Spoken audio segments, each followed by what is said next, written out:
Hey guys, welcome to another exciting episode of The Stash Project from The Stash Report. Today's the 23rd of January 2015. One more week to go of the month of January, and then we're in February already. A new year is flying by already. Guys, we got some new kits that have come out in the last week, finally, in some cases. Some reissues to talk about, and that's really about it. There's nothing really on the new agenda right now. Of course, like we said last week, this coming weekend, actually probably, I believe, start Thursday through the weekend, is going to be the Nuremberg Toy Fair, and we will get a bunch more information out of that. It has been confirmed by Ebro, which what I've been telling you for the last couple weeks is that the Citroen DS19 will get its official unveil at the toy show. Already seen some pictures of the completed kit. Looks really nice.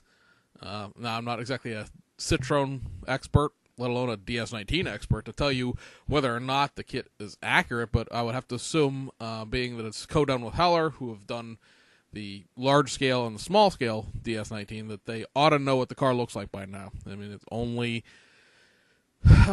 65 years old? I mean, that doesn't stop Revell sometimes, but, within reason. And then, of course, we'll find out all about all the rest of the stuff. So it's, it's kind of that laggy week right now where all we're going to talk about is new stuff. Now, on the domestic side of things, a few things have come out. Expect the rest of it will probably hit next week. The two out of round two that have come out under the AMT name, the 1973 Mustang, the Warren Tope Trans Am, the big goofy art box kit, that is out. As a reminder, that has new pad printed tires and a newly tooled grill to, I guess, officially and effectively backdate it to this vehicle.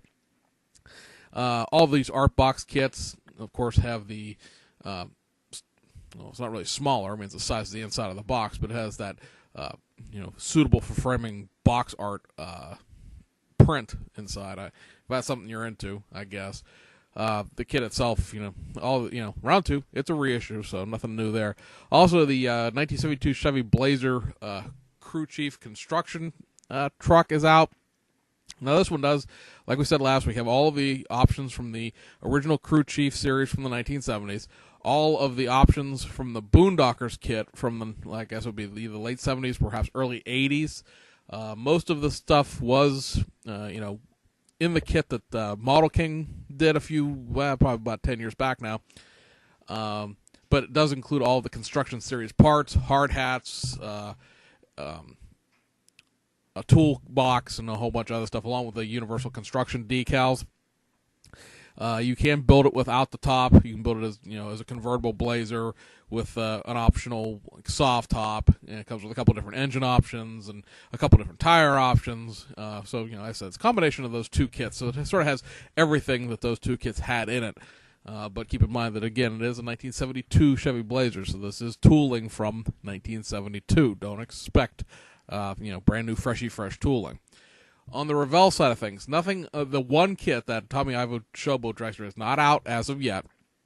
However, all of the Revell of Germany kits that Revell was officially carrying this month are out, and that is the Trabant Universal graffiti art car for the 30th anniversary of the fall of the Berlin Wall, as well as both the Volkswagen GTI and the Volkswagen Golf Cabriolet. Well, a friend of mine argued with me this morning about whether or not the kits were coming out, but that's a separate thing. Some people were saying that they, these kits weren't going to get out in January at all.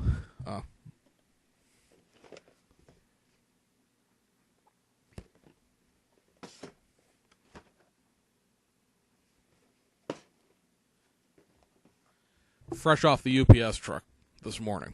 So they are indeed out. Now, when they'll be in your hobby shop, I don't know. Those were shipped to me directly from the big building in Champaign, Illinois. For those who don't know, Tower Hobbies, the retail arm of Hobbico, who owns Revell of Germany, Trax, and a bunch of other stuff. So those have just officially hit the distribution network. So your hobby shop, it may take, if you're buying through the hobby shop and not directly through Tower Hobbies, may take a couple more weeks, or might be out next week. Or if they really have really good, universal distribution, maybe it's in the hobby shops today. because that's obviously, when the UPS got it to me. The one thing to keep in mind about these kits, the Cabriolet, it's easier for me to just lean back and do it this way. The Cabriolet is not going to be reboxed in the United States. If you want the Cabriolet, you're going to have to buy the Revell of Germany kit, much like the Cabriolet version of the Beetle kit they did last year.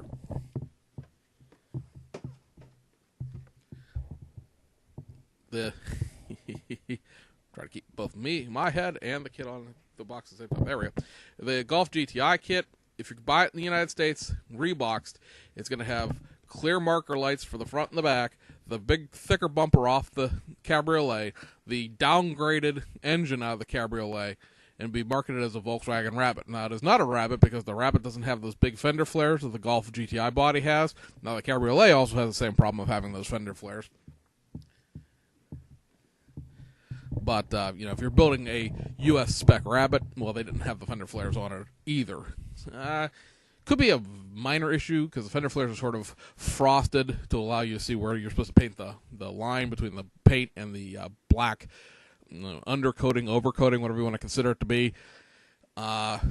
So, you may be able to file that off with relative ease. But the engine, I don't believe that you're going to get the GTI engine parts in that Rabbit. You're going to get the base engine out of the Cabriolet. But if you want the GTI version, the Revell Germany kits, both these are left-hand drive, right-hand drive. So, you can build the GTI as a left-hand drive car. The only way to get the GTI spec version is going to be, again, to order it from Tower Hobbies or, buy it as the Revell Germany kit from your local hobby shop. There is not going to be a rebox of the German spec GTI. And they did not build U.S. spec GTIs until 1984. That had a different grille and a different set of wheels. So that's why it's being done as a Rabbit here in the United States. It is what it is. And then, that's a bunch of reissues and a bunch of new kits. Even the new kits out of Asia are reissues this month. So I'm trying to sort of figure out what we want to do here in terms of offerings. Yep. My phone was going off. Somebody uploaded a video. I have to go watch that. So we got 2 reissues from the January list from Aoshima, 2 reissues from the December list from Aoshima, and then we've got 6 kits out of Fujimi that are new in the sense that they have redone the stock numbers on them, but they're just reissues of other kits. We'll start with Fujimi. I guess that'll be the easiest way. Find my pictures here. So Fujimi has reissued as 2 of the 4 window mask kits that we're going to be doing this month, the Mitsubishi Lancer Evo 5. I don't think this kit was necessarily out of production per se. I think that was carried under one of the anime listings, much like the Evo 3 was. But this has window masks. That is, of course, what that little yellow blurb down there in the bottom left-hand corner of the box says. And it will probably, as Elliot over at ELP Modeling has found, it will probably have that smaller metal mesh that they've been including in the Evo 9 as well as the Evo 3. I believe also was mentioned in the video that Elliot did for the Evo 3 that there are 2 sets of wheels in that kit. That was not something I realized just casually looking it over. I believe the other set of wheels that he shows are actually these Oz wheels off the Evo 5. The Evo 5 is sort of its own kit. When you get the kit, there's only a couple parts that you don't use for the GSR version. I believe they may be for one of the other trim level Evo 5s. But it does not come with the plethora of spare parts that you get in the 7, the 8, or the 9, which were all sort of evolutionary kits, or the 3 for that matter. And then the other Evo that was reissued this week is the Evo 7. It is molded in yellow, according to the contents of the box, and it is, a straight shot of the Evo 7 GSR. It does come with window masks, again. Does not come with that goofy Japanese European license plate number anyway. I mean, it comes with license plates, but it doesn't, at least from looking at the decals, it doesn't come with that weird, it's not really a license plate. And that's That's it for the window masks. Then we got 4 Porsche 917Ks, and these are all done as the race-specific vehicles. You may recall that some of like the Ford GT40 Mark I, Mark II kits had multiple build options as far as what decals were in it. These ones do not. They are what they are in the box. So this is the 1970 Le Mans Golf race car. There were 3 cars from 1971, and they are the 1971 Le Mans winner, the Martini Racing Team Porsche, the 1971 Monza 1000 kilometer winner, which looks to be another golf sponsored car, and then the Tetsu Ikuzawa, the 1971 Fuji Masters final round. I'm not exactly sure what the point of putting these ancient photos on the covers of the box art is. Perhaps it's Fujimi's attempt at nostalgia packaging. These kits aren't that old to be nostalgic necessarily, but they are older. I mean, they're not like new tooling in any stretch of the imagination. All 4 of them have slightly. I mean, all 4 kits carry all of the parts. But as far as what's used and what's not, there are slight variations between each one of the vehicles. The 70 uses some parts the 71 doesn't use, and vice versa. Even within the 371s, there are small, slight, clear part that isn't used here that is used there. It's too minute to go into individually, with each kit. If you're really, really interested in them and you really want to see what's used, what's not, go to Hobby Search. These will be the next and newest kits released, because technically there's a bunch of Revell Germany stuff that got released yesterday, but that isn't important because it's just reissues of American kits we've talked about in the past. But we're not in the Japanese market for the most part. I mean, if you're in Japan, you're watching this, hello, but it's not it's not the primary focus of the program. Excuse me, guys. But they all do include the window masks that came with the kit that was issued back, over the summer. I think it was September, maybe. Let me look. Yeah, September. They reissued this kit, the 917K, originally as the 1970 Le Mans winner. So all 4 of these kits have the window masks in them that they added in that kit. And like I said, they're all individually slightly different here and there, but it's nothing major where, if you bought one, you couldn't build it the other way, because, like I said, all the parts do carry in all the boxes. It's just a matter of stuff that's grayed out with the disuse this part thing. So that brings us to Aoshima. Aoshima had two reissues that were from December. They are the RS3 Machine. So finally, your machine collection is completed. The Machine being part of that series. If I could find, I'll slaughter the name anyway, but I want to slaughter it properly. The Seibu Kitsatsu. The Seibu Kitsatsu. So remember, there was the RS Machine, the Machine RS1, RS2, and RS3. So here's the RS3, the last of the vehicles, I suppose. Yeah, it's just great because their use of these TV shows just slays me. I mean, we have our movie cars and our star cars, so to speak, here in the United States, but not nearly like they do, because over here you've got this Nissan Leopard 303 being sort of the call number of this police vehicle. This was done in the again, I need the same page I was just on that I flipped away from. This is the Abini Dika Manadu. Abino Diki Manadu literally translates into the dangerous criminals. This is a sort of an interesting kit in its contents, because the Nissan Leopard was something they tooled up in between 1988 and 1990. Aoshima has a very standardized Nissan chassis they put underneath a great deal of their Nissans that are not GTRs. Matter of fact, they're under pretty much every Nissan that's not a GTR. It is a formerly motorized chassis, although it does not include things like the battery box and the motor carrier, but it still does include you having to beat rivets into the back of the front wheel uprights. It's got the tongue depressor steering system and things like that. But in 2009, they took this tooling, this body, which was tooled up to be a 1988 Nissan Leopard, and backdated it to 1986. And when they backdated it to 1986, they added the wheels that are on this car, because this is basically a factory stock 1986 Nissan Leopard with a Kojak light on top. They backdated the car, so that required like new grille, new headlights, headlight reflectors, new wheels, new taillights, taillight reflectors, and an entirely new interior. So like a third of this kit was tooled in 2009 when they backdated the kit, and the rest of it is carryover from the 1990s. Even the police parts are from 1999.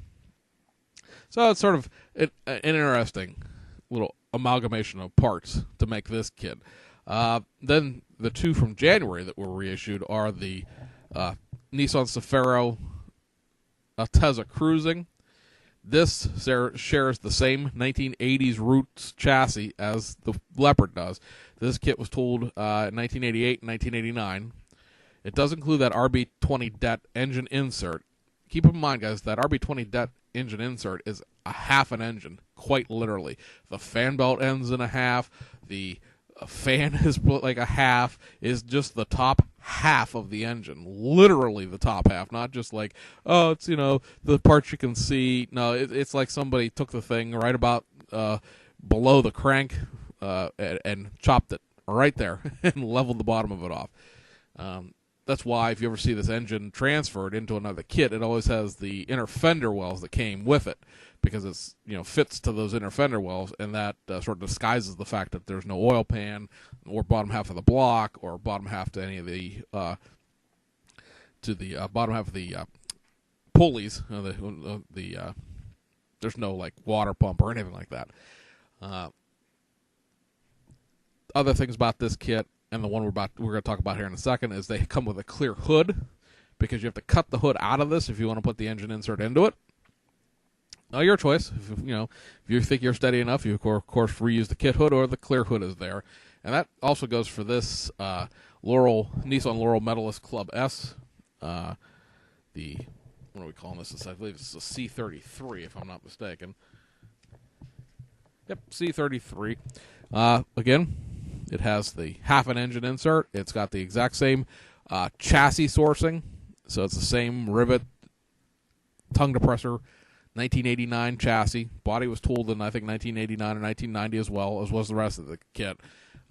These are just really popular kits over in Japan due to the fact that they include the engine insert, which can be used in a great deal of other Nissan kits, despite its being half of an engine.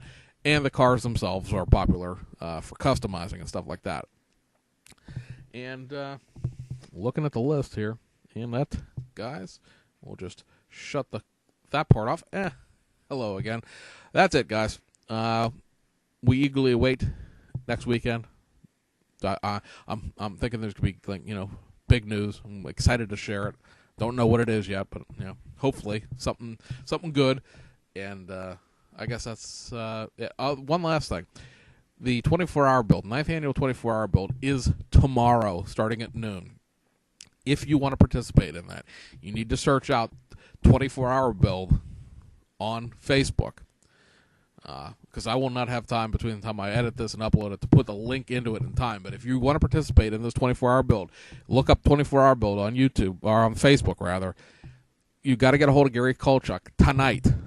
He needs to have all of your information as far as what you're building and where you're going to be uploading pictures and stuff like that by this evening. He does not stay up all night editing his website and Facebook to show this stuff. If you want to go in, now is the time. It's like 3 o'clock on the East Coast. I think about 9 tonight is when the cutoff is. So you got about 5 or 6 hours to make up your mind. 24-hour build starts at noon tomorrow on Saturday, runs through noon on Sunday. And that means you're going to pull the all-nighter, because you don't have time to sleep, really, unless because you can't build a snap tight, can't build a pre-paint. John Brolin rule says you have to paint the kit. It has to be new. So it's out there. If you want to, like I said, go search it out. Even if you're not going to participate, just check out if you have a Facebook account, check out the Facebook page for it. It'll be hilarious watching people stagger around their houses at 4 o'clock in the morning trying to put a kit together. I got to work tonight, so I'll be watching when I have chances to stop and check in on it, and it's just a hootenanny. Next year, hopefully, I'll participate. This year, work is what work is. So until we talk to you guys next week, see you guys on the other side.